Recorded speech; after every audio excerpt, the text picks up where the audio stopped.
करते तुमच्यासाठी। भूक लागली असेल ना तुम्हाला?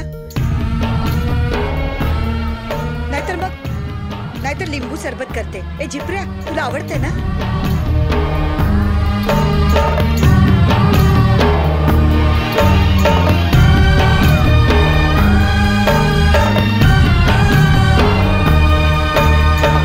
मला माहितीये गजा भाऊंकडनं तुम्हा सगळ्यांना खूप त्रास होतोय।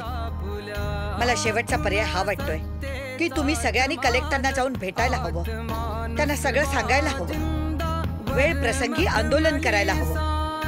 काय ते तुम्ही सांगा, आम्ही सगळे जाऊ। झाला ठिणगीचा जाळ